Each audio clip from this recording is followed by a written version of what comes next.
the great library of the Absito.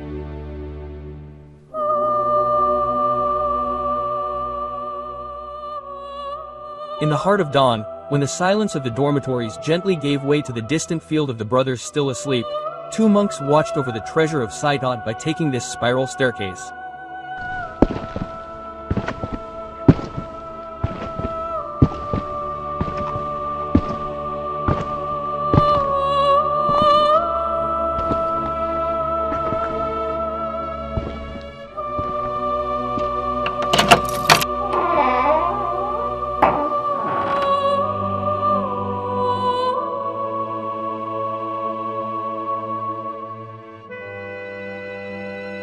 More than 12,000 patient volumes awaited our two monks. At 4:30 a.m., so early in the morning, the younger brother began his morning rounds.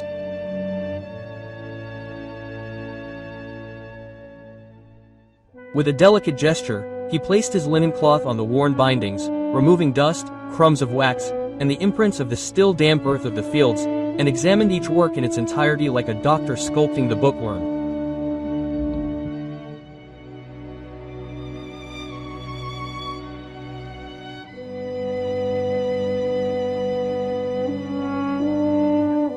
At nightfall, when the oblative bells of the evening meal echoed through the aisles, it was he again who picked up the forgotten volumes, lost in the enthusiasm of the brothers.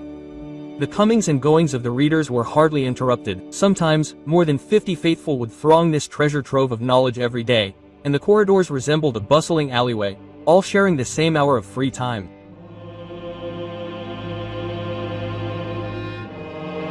In the shadow of the immense shelves, the elder brother, recognizable by his black skullcap, watched over his treasures of knowledge.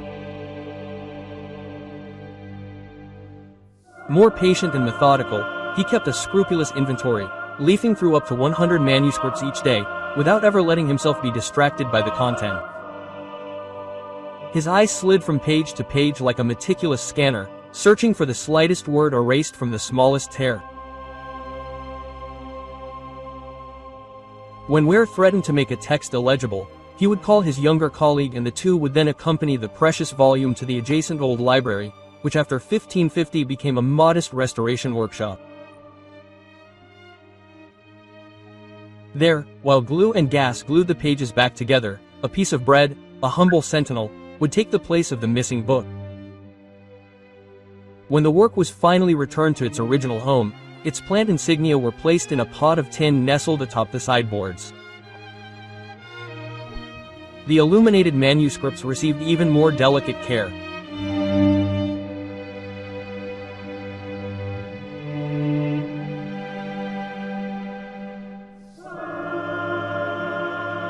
On the orders of the brother in charge of liturgical heritage, a worksheet specified to the copyists on the ground floor the faithful reconstruction of the pages devoured by time. They rewrote and re-embroidered each letter, each miniature, and then glued the new illumination in place of the old one. Thus, despite the fates of the printing press, 6 copyist cells and a dozen monks devoted their lives to the restoration of the books.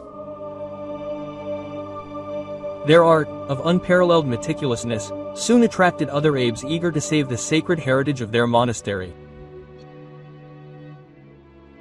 Finally, at the bend of a silent cloister in the small wall niches called armoria, a few volumes still rested chained up, offered to the studious gaze of the novices. They illuminated the hope of living knowledge in the darkness. The great library of Cîteaux was saved from destruction after the French Revolution thanks to a tavern keeper from Boulogne who bought the building to transform it into a theater.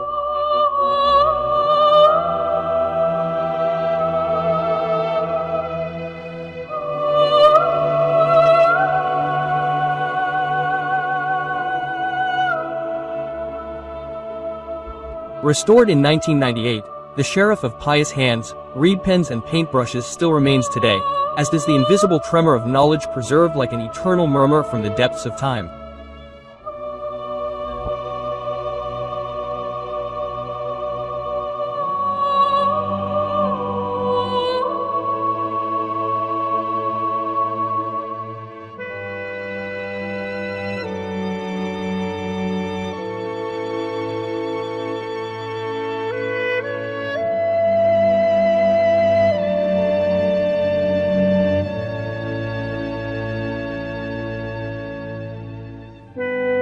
Sayat the Abbey rediscovered by Lionel Vigneron.